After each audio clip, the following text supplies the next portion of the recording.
Yesu katoa chokwadi. Zvese zvinchataura ndezvechokwadi. Ndikaimba chabatwa nemhosva. Ndikanyamba ndakabatwa nemhosva. Mwari ndibatsire. Mwari ndibatsire. Pamusoro ichangamire.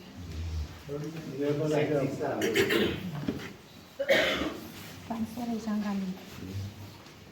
No nyaya ndinayo. Ndino nyaya ndinayo mwana asinzwa zvakanaka. Kubvira pakuzvarwa kwake kusvikira nanhasi. Mwana ava negore 2 years 5 months now. Asi nhau iripo ndeyekuti ndakambozama kupinda naye muchipatara. Chipatara chirungoti mwana ane failure to thrive. Vachinditsanangurira kuchishona vanonga vachiti mwana wako haasi kukura zviri kuenderana nemwaka yake, ari kuramba ari pasi pelaini. Zvoreva izvo kuti ndichambozama kuti mwana wacho anokura zvakadi. Saka ndakambogara kumba kwedu tichimbonetsana tisingawirirani kumba kwandakaroora. Saka izvozvi ndakabva ndazongoenda ndisati ndasvika maoko abereki wangu. Nekuda kwekuti wakati hatikutambire nekuti une mwana ari kurwara. Iwona vakadaidza mwana wavo kuti baba vemwana akati uya nemwana kunoku.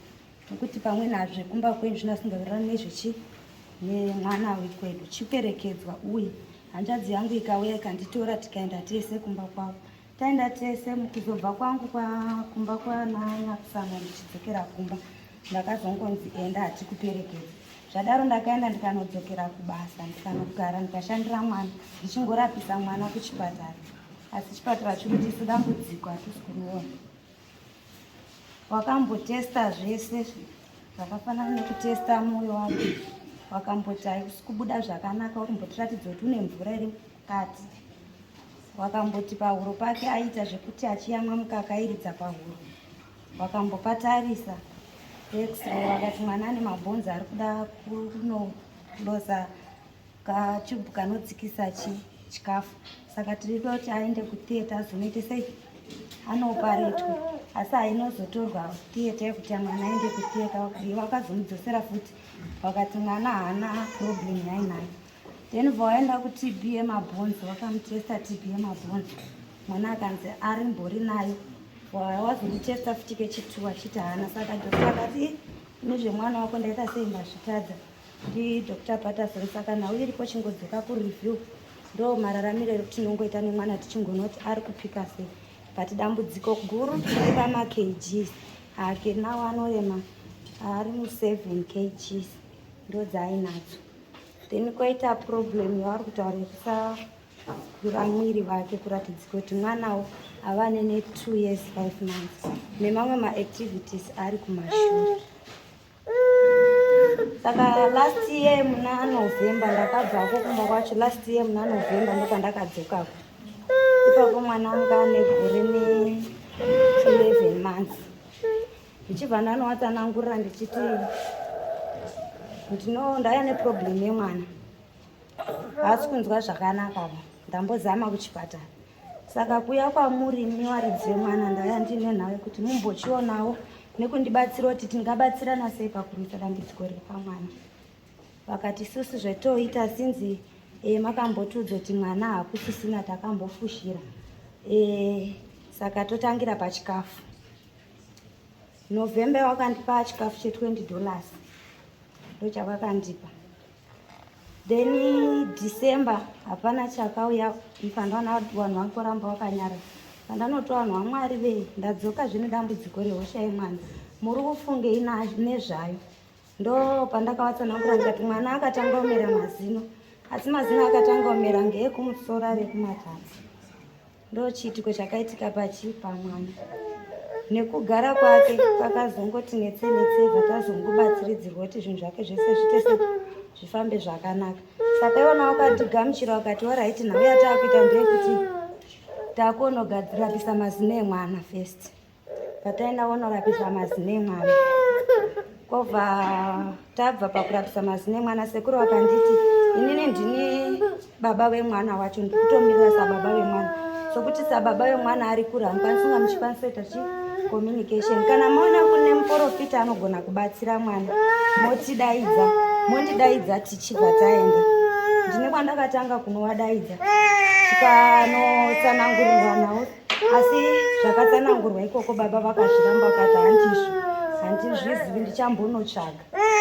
Zvadaro baba vane kwavakazodhairektwa achibva waenda kumweniwo vavauyawo kubasa kwendoshanda wakati wakasvika paina mama wangu vanzi muroro yenyu chaya mangwana modzokera mangwana chawakasvika wakati murora ndauya nhau ndiyo yakangotaurwa kwatakaenda kwekutanga saka tochifambisa sei pamwana ngatichiendei kune munhu uya anobatsire mwana pataenda nhaubva yangonzi ndiyo nhau iri mwana haana problem inobatika kuklinika asi zvidonzi muite sei muzvigadzirise kunzira yechivanhu.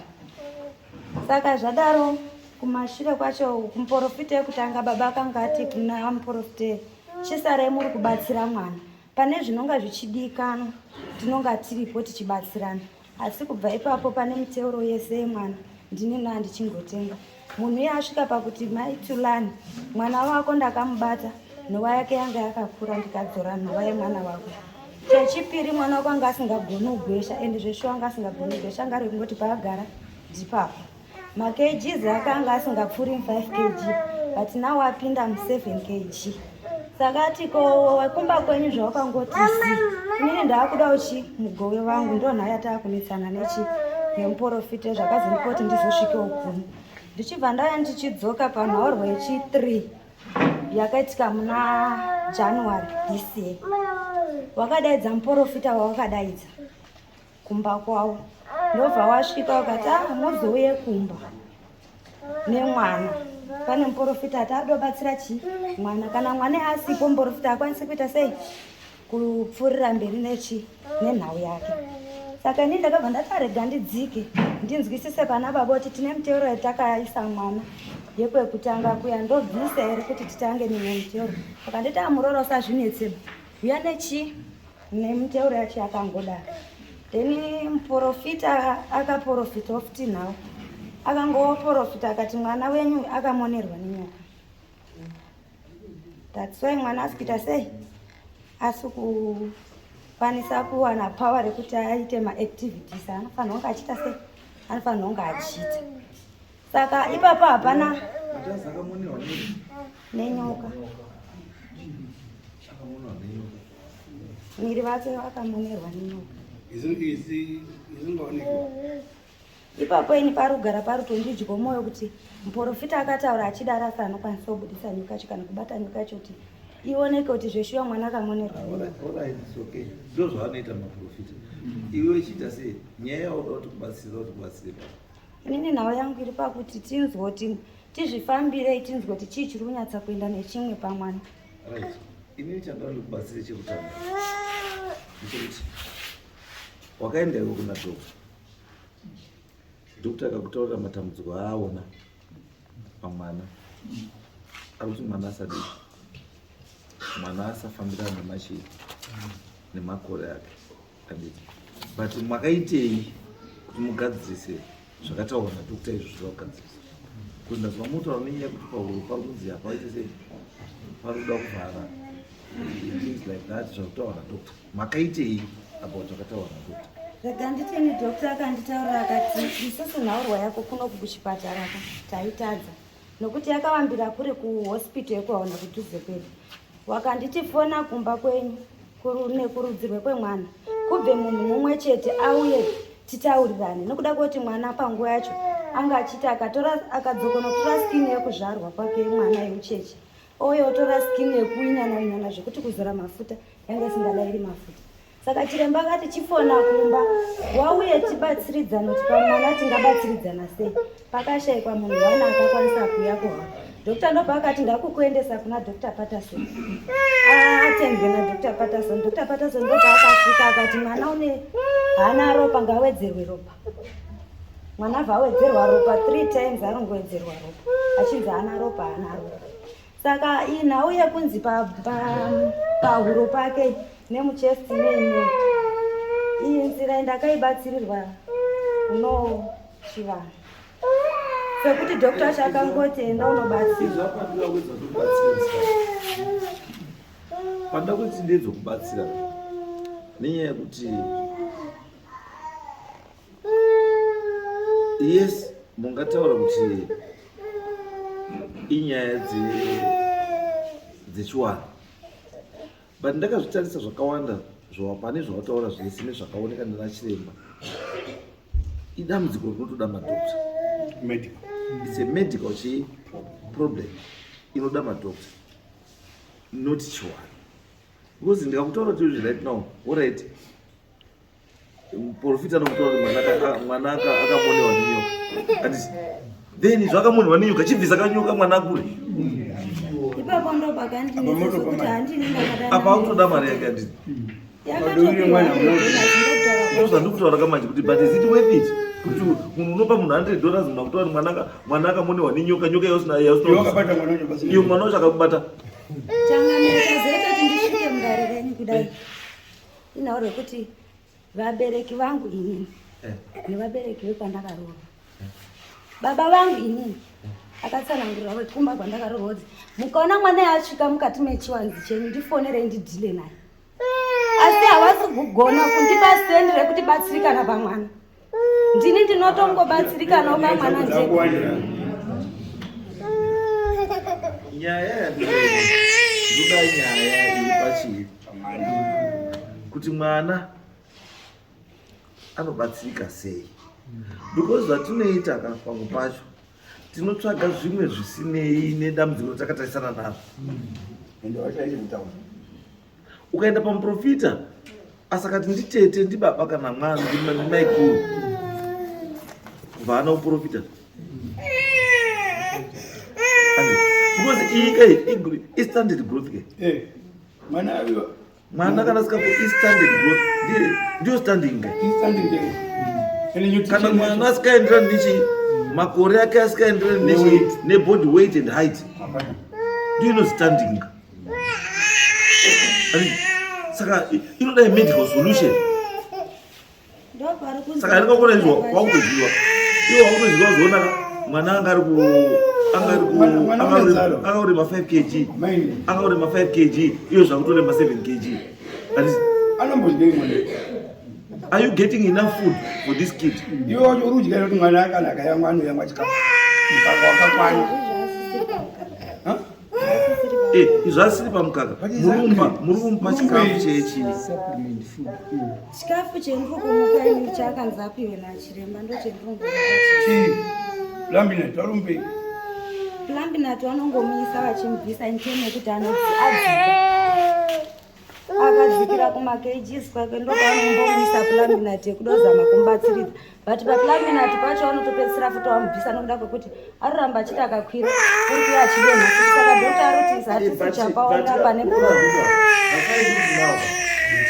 kana arotaka pamwe pacho anokwira pamwe anodzika wakambozvitarisa herewo kuti time yaanodzika chii chaitika time yaanokwira chii chaitika because ukazviziva izvo zviri tu wakuziva pane solution because inini waindi kutika munokwanisa kupedza nguva mutsvaga maprofita nen'anga muchizvitsvagira urwengo rwanesisa because I don't think this condition is the first condition medical.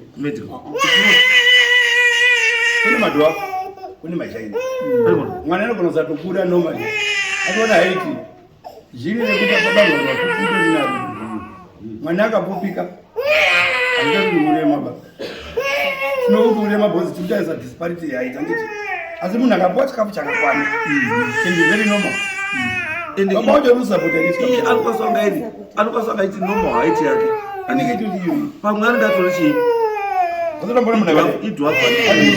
asi normal height yake pamwe asati atosvika ichi yeudhaft asi chaadoti asvike panormal inini iyoyo anoda chikafu chakakwana nechii chakakwana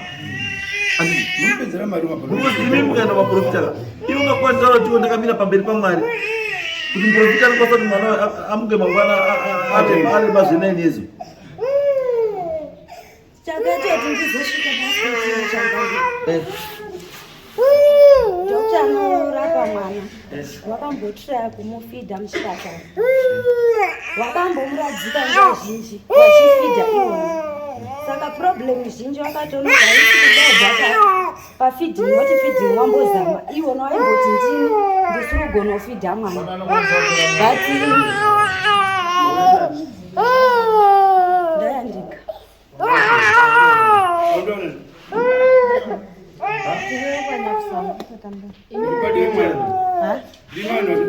isiso tiriwa kumana kadivine uyauya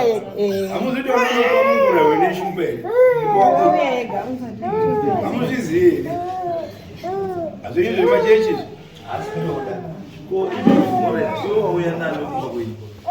wekumba kwedu arungoti isu zvatikwanisi kupinda panyaya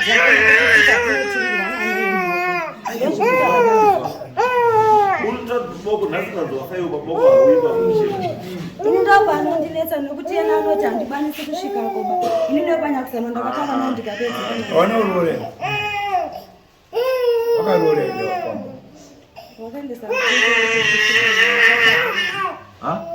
wakaendesa mutete vakatoendesa mutete wakarora mukazi wavo iona anoti baba chimbosunga shama chimbompa mwana chimbotorawo mwana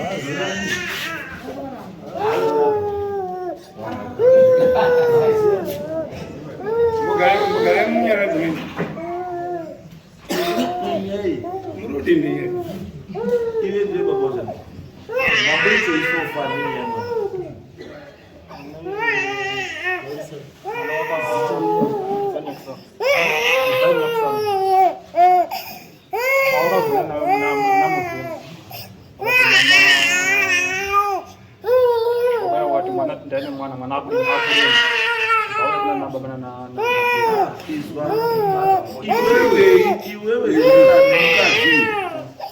murumbogara mese hapana hamuzogara mese makarambana rini pane gori nezvimwe rizeni makarambana ndei akatosiyana painetsana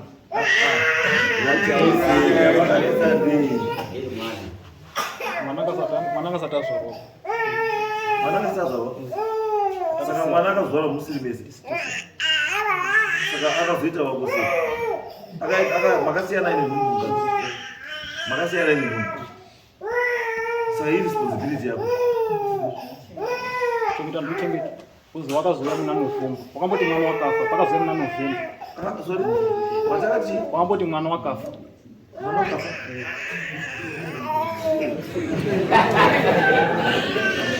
akazvarwa mwana pakamboenda kumahospital pakabva zoti mwana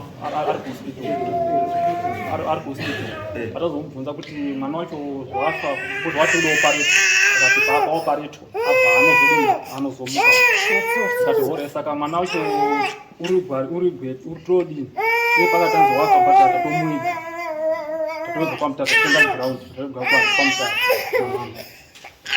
pamutata pataenda kumapurisa tabva kuti dedziro muntu yatomuzisa kuti mwana wedu uri peri tiri mapurisa ndapinda nyinayo zvakaite kupa mwana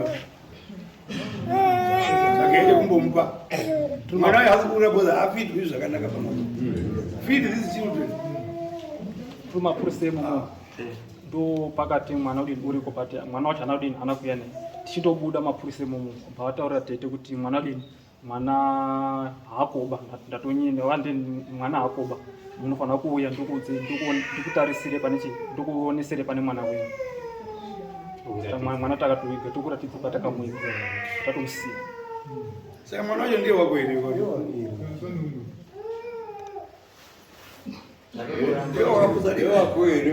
mwana wacho mubarwa wozi wafa saka uyu akakabatwa kemwana wani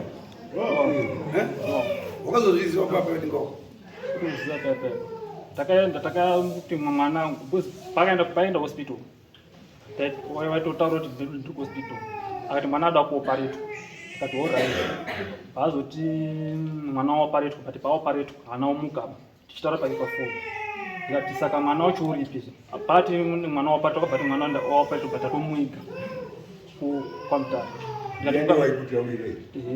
taitaura pafoni ikati mwana watoga kwamutare tisingaziye unoziya kuti makuita mwana wacho unogwasika. Ndo pataka chisimuka tichienda kuna baba wacho kuzi baba wacho tichienda kuna baba wacho kandi ndo zvatiri kunzwa mwana wangu achitaura kuti muzukuru wenyu takadini pakayo operator anozomuka baba wacho akati nachi anasoko iyo mira kuyo waitaura murume kuti mwana akafa sei akandidzoka kumashure changamiro akatanga kunditsanangura nyaya yekuti mwana wangu chituna waitsanangura achiti mwana wangu chituna ini chituna chadii ndakandozadzikisa mashoko avo kuti warunditi mwana chituna ena mwari ari mupenyu. Baba vacho akandisiya pamakwe pamisheni 12 o'clock midnight. Ndakakanga ndakumupindura kuti yezvaandisiya pamakwe pamisheni panapa usiku mwana wacho ururwara urureve ururoti wafushirere mwana wako wacho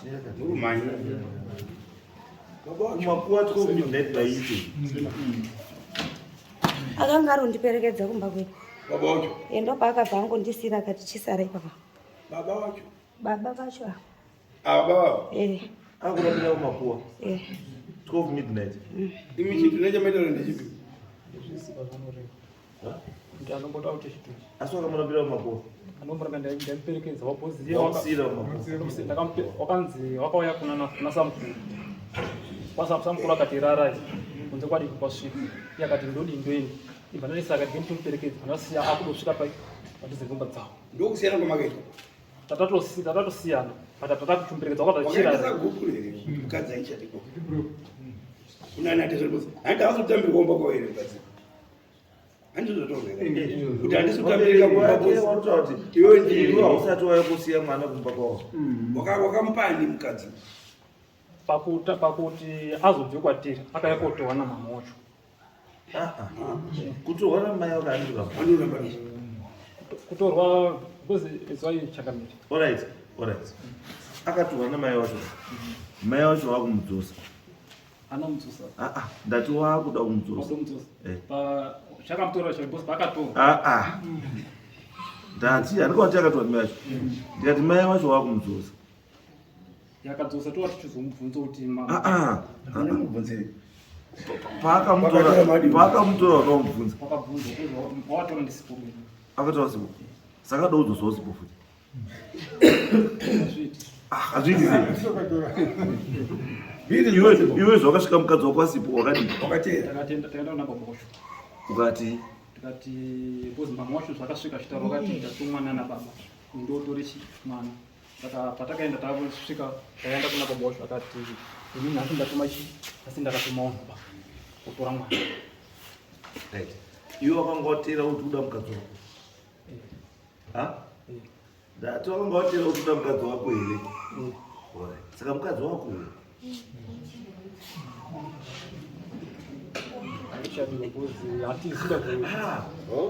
tati saka mukadzi wako dini mukadzi wako uya baba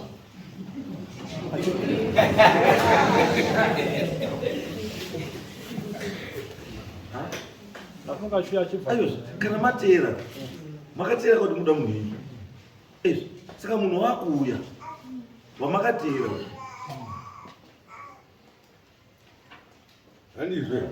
ima munomuramba kai imi makamuramba here yakandiramba ndati makamuramba here takasiyana ndati makamuramba here ndati wakamuramba here hauna kumuramba saka mukadzi wakozvo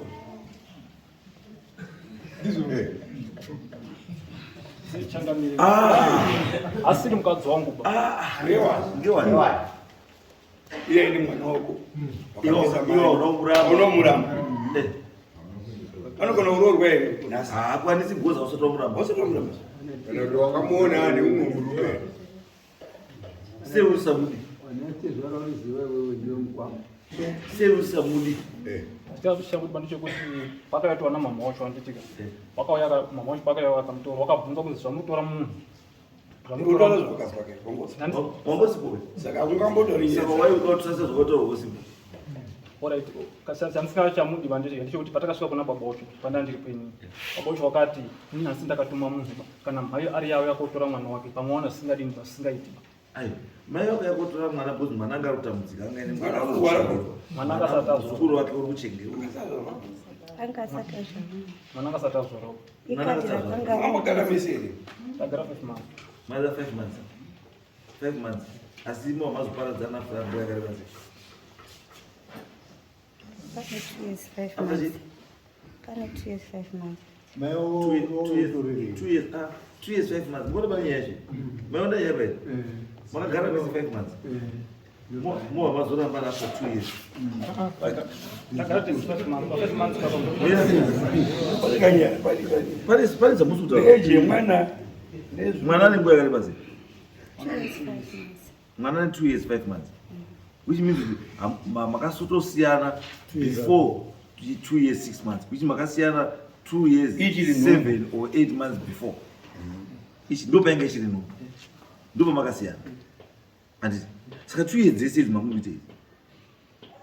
Makamboona ere pa 2 years. Amuna. Saka iwo waiti mukadzi wako uri.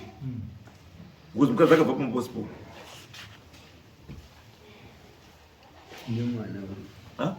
Mukadzi akabva pamba usipo. Mukadzi wako ane nhumbu. Saka zvinotorewa nekuti kana future chaiyo hausi wakatenga. Zvinotorewa kana future hausi wakatenga. Ndo wakati ndiye akatenga future. Akatenga. Iwe wakatorerwa nhumbu yako kumba. Nawe yakaita kuti mama wasvike pakuti wanditora inini. Ngatibva mufandarora. Andinokwanisa kuona rugare. Kova nawe yakatanga akaunyima bonde inini nemurume pakanga pasina dambudziko. Dambudziko rakarina Naune dambudziko yainetsa ndini newabereki. Wabereki wake chii chainetsa? Saka indononetsa inaurwa yekutanga inaurwa yegumba. Ndo pakatangira nawo. Ane gumba ndiani? Ndini ndakanga ndichinzi ndini ndaita makumba. Wakamboita makumba eji? Hanzi waenda kunotaurira mai Evelyn kuti ndimbuya anoda murora wake kuti murora anosvika sanhasi. Then mbuya ofumira kusense noenda unotengesa. Yakanga iri nhauya wakasvika wachindibvunza. Ini pakundibvunza ndakavati aiwa mama, ini gumba rinonyanya kundinetsa.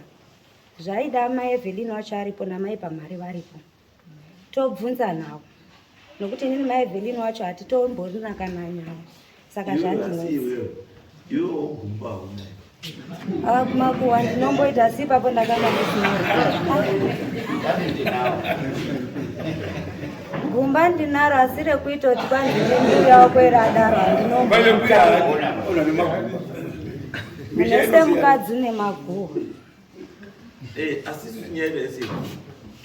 Chase kuna dambudziko riri bad. Ndo pali nyaya our concern mwana.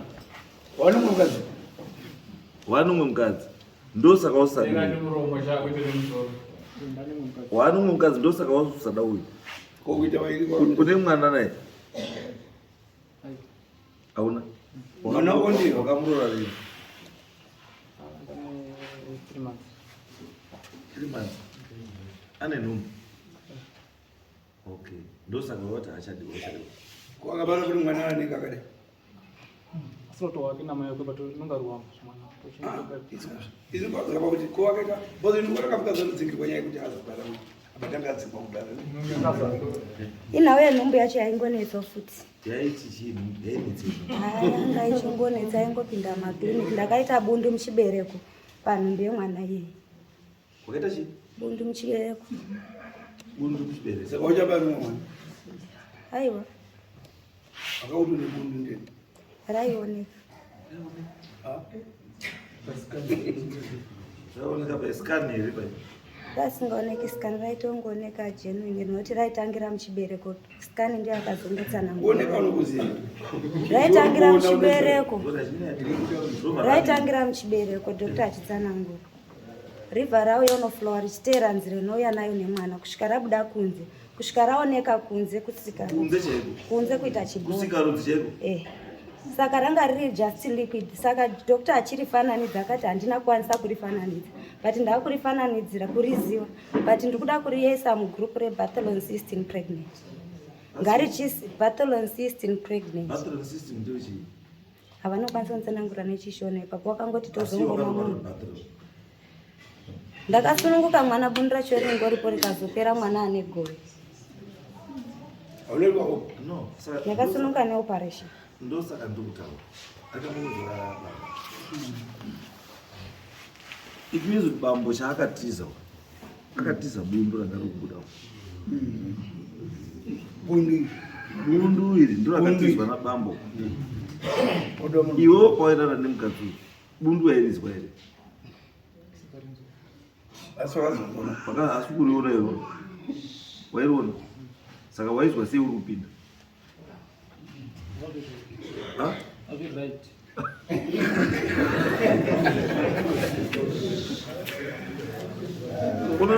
Why ndiri kubvunza kudai? Because you cannot say kuti ranga riri right. That's an abnormal, it's an abnormal situation. Yaida medical attention. Saka ndikangora right now tabva kubundu. Handiti takubva kubundu zvakumwana. Saka muchaziva sei chakafika mwana. Because kana growth iyi iri kupinda muchibereko, handiti itori mupassage mechi memwana. Handiti but the doctor was supposed to tell you kuti una growth iyi kai. Handiti saka izvo zvizvo wakaitwa operation here, wakaitwa sei? Ndakasununguka neoperation handitoazve kusununguka ndati bundu iri bunda rinoitwa operation ringori undori naro rakazokuchiwa wenanokoulatangaza ndakandosikanisika kati hapana dokta akati hauna nhumbu une nhumbu uenda nhumbu rogona kutangaka chiwanwa chakazidira mvura saka chiwanwa chakarapa growth yemuri yemuchibereko. ndakangopiwa muteuro kunze ndonoshandisa varangoputika already. Nyaya dzemiteuro pamwe pacho wakumara kachimbosiyana nemuteuro chimi chodawana chiremba endai kupi endai kuchipatara magaino because endai zvizvi there's need yekuti inoona gaino because gaino iyo zvizvi anokwanisa kutaura kuti condition iri kumwana inokwanisa kunge kafixwa negrowth iyi iri muchibereko makwe. Because reason yekuti muite growth muchibereko amudi growth ba modiwa growth yei muchibereko because kana wakuita growth muchibereko it's either cancer or something like that. And saka panguva dzasoizwa madhokta achizorekomenda kuti chibereko ngachiite sei ngachibviswe. Ichipo chikaramba chiripo chinopedzisa chatouraya nani newe wacho. Because you can't tell me doctor ari kuona kuti growth yabva mukati muchibereko kusvika kobuda kunze wongoti siya yakadaro. inini ipapo mamboka varitonditambudza nekundidzodzana kuzoti rega ndingosvike kunokuka inaura kuti dokta wacho ritogwirwa noti chekutanga akatanga nini akati ichiri nhumbu akangondibatsira akati musaridisturba risei rakadaro bhozi hatinonyatsokwanisa ruzere rwekuti chii ngazvizoonekwa pakunoti asidhilivhara zvakanaka ere kana kuti adhilivhara neoperation. No, already I will not develop zvakanaka because opoka wakachekwa the reason why wakachekwa is because wakaona kuti passage yemwana hakuna mwana changa ine problem yakati wandichekera problem wakati mwana wako inhauro yekuti hati yake haisi kupamba haisi kuoneka kuti mwana ari kufema saka zviri nanoti tibuditse mwana kunze tione kuti chii chiri kuenda nechimwe mwana changa asingatambi saka ndosaka tadati vana vako maybe we need vakomana ndinoti musamona vabereki vemwana titaure nawo tikwanisa kubatsira mwana because mwana we ane medical condition inoda kubatsirwa because taisaimone your own medical condition haina kutogadziriswa you are not safe pautoripa pa you are not safe because you cannot tell me kuti dambudziko rakadaro negrowth mudumbu rinozirapidzwa nemvura no usatrust mvura steri mvura inokuita kuti macondition ako aite worse than zvaifanira kubatsirwa iri pairi waifanira kubatsirwa iwewe growth yako ichangotanga. Because kuti ndiimagine soka kuti wakadzi vari munomu kuti growth inobva muchibereko mudumbu kudzika yadzika nepassage kusvika yabuda kusvika ruzi. Then you tell me kuti it's normal, inosevwa nemvura. No, you need help, medical help. Saka icho zvatakushita, because I'm now convinced that maybe condition yemwana it's emanating from your condition. Quite spiritual. No, it's not spiritual. Because iwe uda kuti zvinhu zviri pauri zvitanga zvadeterminwa nemadokta aise kuongorora kuonesa kuti dambudziko riripo growth iyi yabva kupi, what is the problem, chii zvakamira sei. Because already kutotaura kuti mwana even paakatozvarwa mwana angasi kuzika chii, pause yake yanga isudi. Yes, kuti the reason why pause yanga isuda sei yanga isodzika is because mwana anga akavharwa kana chiblanket nechigrowth ichi.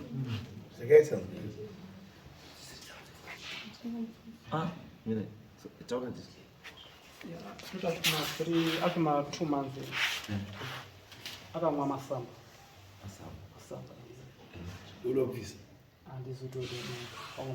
Masamba emiti. Api Tanganda. Iri nyaya kuzi ada umota iti sei. Handisi wakapoti paka masamba papa. Wakazorwa nedzungu pado papa.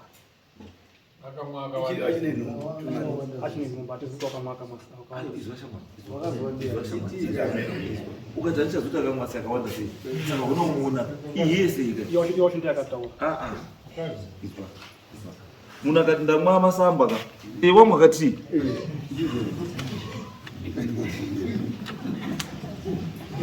Masamba akawanda sei taura nyaya yako yemasamba tisu Ndisiba nyaya masamba yaritsamangirira. Hauizi iwe wakaudzwa nani? Basi iwe wakamboniwe kuzama kubatsira mukadzi wako iwe pane zvese zvemamudzi wako wakamboniwe iwe kubatsira mukadzi wako. ataimubatsira sei nechi paenda kuhospital kochata kuti padikana chakati pamusoro pekuchitakura zvakuwanga kaita saka taindo mari yandiva ndinayo ndoendeso tonobatsira Wanatezvara mai vainge pane zvese zvamaite tezvara wavo wanatezvara vamurufamba mese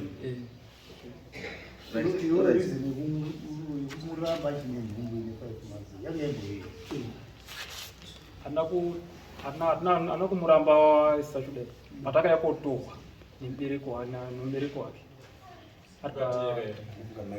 tikaenda kuna babosho akatina handizvii ndosati abvunza kuti iwe after that atorwa ukateera handiti uchiteera that means uruda munhu wako handiti wakazomuramba riini watera wakamunyimwa here akadzi haumutori here kana kuti wakamutora tasvika kuna babosho wati kana achinge azouya kumba kwenyu handiti munozotodza tozonzwisisa kuti iye chakauya kutorwa ndechii pakauya kutorwa baba namai varugara wesera kugara wese baba namai havazogara wese saka iwe urugara namai Basi izvozvo. aiwa asi kana usi kubasa urugara wakatorwa namai akananiwe kuna baba here kwatakanenoma kubva kwawo Akaenda kuna baba. Nawe akaendonoitika ndeyekuti inhaurwa yeBP yainetsa panhumbu yemwana wake. Saka wabereki wangu mai wako paakakutora akaenda kunewe kwawakangochigara kuna baba. saka uyu paakauya kusiya asina kupona Baba akati alright kana manesi ataura nhoro ndeyekuti zvakamira zvakadaro mwana akuendeswa kubhedhi zvichazokuremerai kutera mwana kubhedhi. Chiendozorora naye kubed rest. bed rest And ngaende unoendeswa kubed rest kwavo. angapiwa bed rest ndiani Manesi acho ndozvaangabva. akapiwa bed rest ndiani Ndinini ndandichida kupiwa bed rest. Zvichinzi mukatadza necondition ine mwana wenyu. Mukatadza kubatsira mwana wenyu imimi vacho. Zvikuti pangidzo kuti situation yekurugara mwana petruskera mwana panapa paclinic. Necondition yeturuzviona isusu. Mwana wenyu haasi pari safe. Saka inini pandakanonetsana nababa ndepekuti akati ndipe mari ndibva ndamudza kuti inini handisi kunzwa zvakanaka. Saka ukatora mari yacho iripo kusvika handishatira patanetsana. Mukunetsana kwatakaita ini ndo pandakati arega ndibidze mwana. Mukunobidza mwana wasisi wangu ana handinaye ini. Ndo pandakatepa mama mwana ndati mama nyama dzangu dzitita sei hadzisonditira muchidokura nekukliniki. Mama vatoti amira ndibva ndakupesvitsa pakliniki mandatopfuurira hangu yodzoka. Ndo pakasvika akanzi mwana wenyu isusu kana muri tauro tamba naye upe muri ukati akunyora kadhi odzoka nekadhi kumba kwavo. Adzokera nekadhi kumba kurugara mwana wenyu osvika unorongedza odzika kupi kuhauna. Mama ndo pakachitarisisa kuti alright mwana wangu wacho kubva zvaaroro ma-up and down kuuya kumba wachidzoka wese vachiuya kumba wachidzoka wese. Nyaya yacho yazobuda nemusoro ataenda unogara hapana. Tichingoramba tichiita ma-up and down. Saka mama wangu akasvika pakuti mwana wangu ma-up and down arita alright. Saka rega ndichimbomugamuchire panguva ino apedze kusununguka vanhu vopfuurira mberi nedare. Izvo zvaitaura nani? Wakataurirana nababa wakawirirana nababa wangu. Asi murume wako Baba watulana wacho wakasvikirwa wasipo paumba. Ndakamuudza nokuti nawe akaenda unotanga kunetsa nharo yekuti baba watulani chindigira chikadhi tisangane kukliniki nokuti distance ndikubva ihombe undigiro kadhi ndikumbiro kadhi ndiende kusikerovha anoramba. Saka mukunoramba kwaakaita ndakazoenda unotora kadhi. It's okay. Right. Nyaya yako bambo. Inini ndio msati ma tezwa. Ndimchezana. Ndimsezana. Sezana. Mwana asataramba mkazi.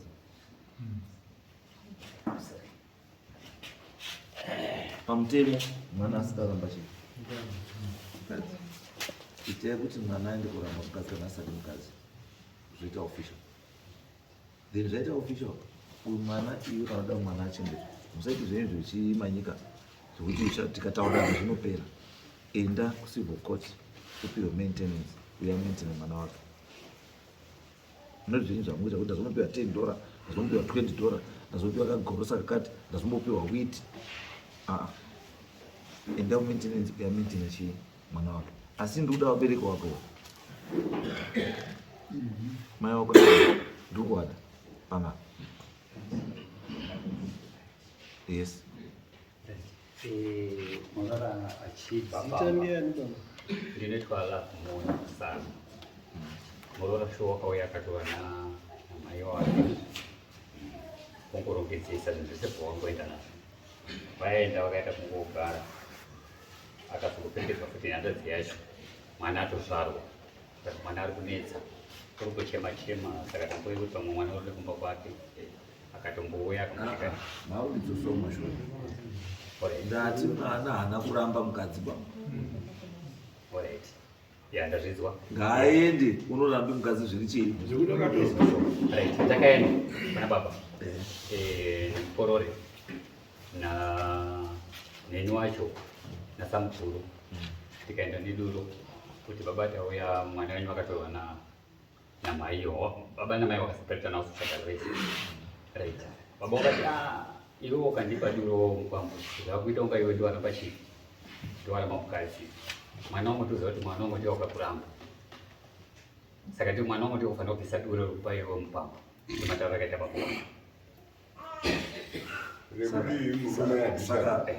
Saka kana usati wapiwa duro zvinorevei?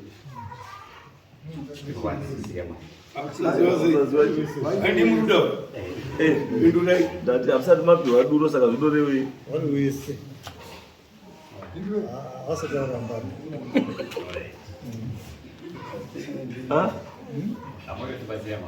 Hamusati ndosaka ndati hamusati madii? Wairi awa asichari umwe ngaaende ndokuti marriage hapasi. But as of now marriage iri chii? Iripo. Asi issue yangombe ndeye mwana. Mwana itai zvinhu zvechipostori zvenyu nechii zvamuita zvese nezvese zvamuita. Asi handisi kuona zvichibatsira mwana. Itai handiziva hangu. Zveshuwa pamwana pana mwana nemishonga yekuti anokwanisa kuti kukurira Mwari. Because anokudza vanhu ndi Mwari. Asi kana pane munhu ane mishonga yekuti anokwanisa kuti munhu ada kukura omisa growth yemunhu. amushonga wakaoma tese toda tiri madhu vafuika ndese tokupira kuti pavanouya vabereki vavo tikiti ziripo aiwa ndotokudai mese musi Saturday ndotokudai tora musi Saturday ndikutaura tonotobatsirana sei kuti mwana waite sei mwana aite zvakanaka chatodai ngatibatsirane because this is a medical condition chandiri kuda kune ava muibva mukomana nomukutaurei kuti ndo mamiri akaita mainini wakataurira vabereki unofa ne BP uchingozvistress you're supposed to share this condition nechi novabereka saka ukati zvaizi zvadzita uzika iwe wefana kwakataura vabereka kuti kakanaiwa ndinoda mudzokora ndosangana navo ngekuti muroora wenyu kuti muroora wenyu pane zvarudini iwe mazari mudhara ndege undala mayo kuda sai atida kutoka mashude ndataura kana uyebo yes taureta inini ngati pana Patricia Magoshongo taureta pari pana uyebo ndure muroora iyi inini ndakazotoitaurwawo nambuyawo kwaigara wachishanda wakati muroora wenyu mati wakauya kutowa namama wake asi anga ine nyaya yebundu yaakanditaurira saka tatoda kuti anga tatakati tichekwe bundu irerero tikati inini hapana zvandinodini zvandiruziva saka aenda ndo pakazofonwa wazi uyo akabva azodaidzwa mapurisa kuhaona zvikazi takudaidzwa kuti tikutaura kuti bvisa mari yekuti mukadzi wakaende kochekwa bundu rainaro nekuti ari kuti ndiwe murume wacho then inini ndini ndakazoenda naye muroora nemukorore wangu ndikati izvo hazvinetsi baiyo tsvaga mari upe mama wacho sinzi ari agara nemwana mama wacho akati handisi kuenda nemwana wangu inini endai naye asi anga akambomutora mumashopa tangobuda inini nemuroora naye ataenda pajena hospital taenda pajena hospital iwo ndo wakazopinda muroora mukati wakati dhokota vati bundu hariti kuti richekwe izvozvi tinozoricheka after mwana abarwa ndo mamiriro anga akaita nyaya saka raifanirwa kuti rizongoendeswe futi kupi medical ikoko kuchipatara saka pakazosununguka mwana sinzi anga agara kumba kwavo akangosununguka rumba kwavo bva azongoenda kumba kwavo then ndo pakabva azongogara aziva kuti after paakadhirivhara mubundu racho akazorifambisawo sei asi nhau inda ndakatoitaurwa nambuya kwaishandwa achigara pamba patatinanga takamboiona kuti yararame life iri normal because zvaatotaura panapa is not normal and zvaataura panapa zvisi normal hakuna munhu anorarama neupenyu hwakadaro kuti bundu rinotanga muchibereko kusvika rabuda kunze then rongozi rapera then torarama upenyu tichiti munhu atoraraiti no pamwe pacho panoda kuti tibatsireka let's come in tiite sei tibatsire imimi vaberekiwo chikafu mwana ari kuendesa here chikafu kune mwana akaklema maintenance najena auya nemwana novemba akamboti mwana wakafa novemba akapiwa chake $20 december akambomupa $10 vazomupa kuti 10 nje ndakazotobvisa 10 achiyadzaa january bachinzwa samoni yekuti maintenance saka kubva january ari kubhadhira mwana maintenance maintenance izvo zvaane chikoreti $90 yemwedzi mingai zvaroti mwedzi miri unopiwa mari pamwedzi akati angondipa 40 akataura koti kwakazinofanira kupiwa mari $40 saka izvozvi izvi akapedzisira kuparini zvane 2 months imwe yacho dzimwe 2 months aindipa maafa mwana wako uyu is a special child asi kuti imeni mari yavananga itowedze izvozvi akaedzoka kukoti achidzi asi kubhadhara unoenda kujeri unoenda kujeri because especially uchitoziva kuti mwana atori nehealth condition yamuntu anofanira kudya chikafu iwewo maintenance yacho unzi haubhadhari wana mainini nakuti zaendese mari Saka chikuta sotoendese kumari chii kune mwana arorwara. Mwana wako.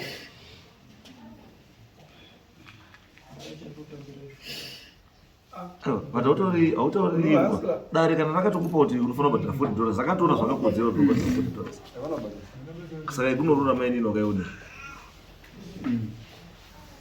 Wakarura iri mainini.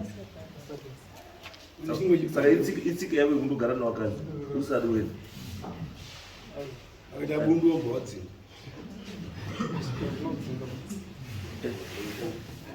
Saka chinoti iwe umboiti itsika yekugara zvingoti mukurora mukadzi haurori chii.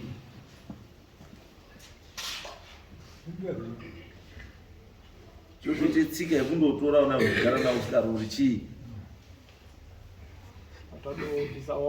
Takabvisa but pa 5 months ipapo Autovisa wabve. Pa 5 months wazodii. Akatora maindo patakati tombomira tombonoti zvawakamira kamari yacho mbokachengeta. Wozinochirisa ngoda kuenda nedo apa chakaitika patasvika kuna baba vacho vakati bhozi akatoenda tine duru kuna baba zveduru zveutwaka zveduruka makatoirasa paduru hapana pamukadzi wako boza unaubvisa kana unaubvisa mukadzi wako akatofa andogomba kwini. Saka let's meet us. We Saturday. Duda ya waberekwa chini. Newe duda ivana paSaturday. Waberekwa wako watatu kwa famtoregeza bwe. Totibatsira iwewe. Tobatsira iwewe. Kuti vinyangwano kana wasina mari apo. Anditi let's find a way yekuti chi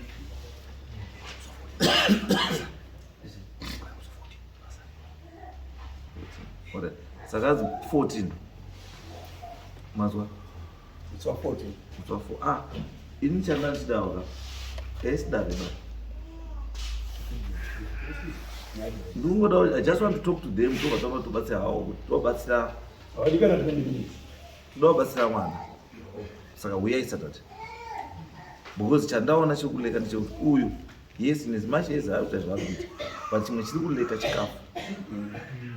Upenyu hwake chaiwo pachezvake haunaumira zvakanaka. Iye pachezvake chinidzewo. Mai wacho anoda hewo. Mwana anoda hewo.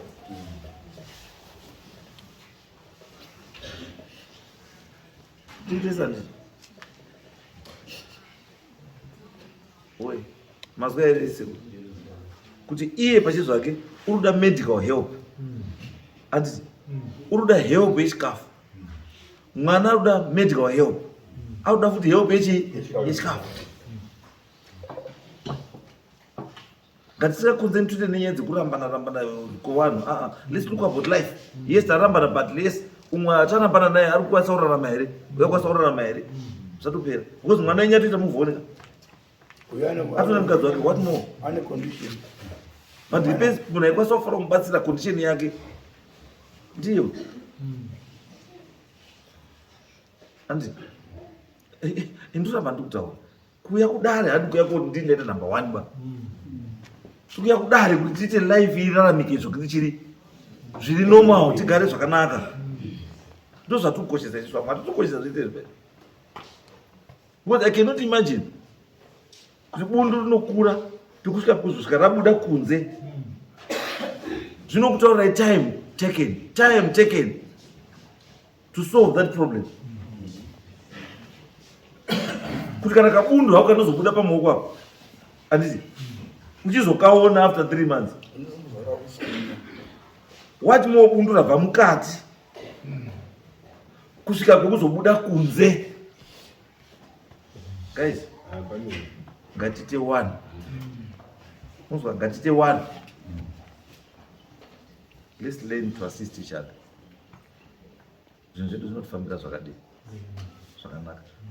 Ngatisangane Saturday. Let's talk about this. Toona tokwanisa kubatsirana sei zvatoda kuti zviite. Iwe uchibva panapo. Ndiye mupe $50 izvozvo zvabva enda achitengere mwana chikafu izvo zvachibva panapo. Up to that. Let's meet on Saturday.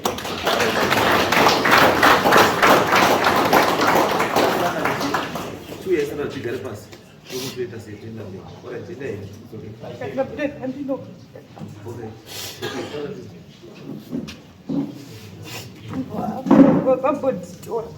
sorry chigwa tenga chikafu chemwana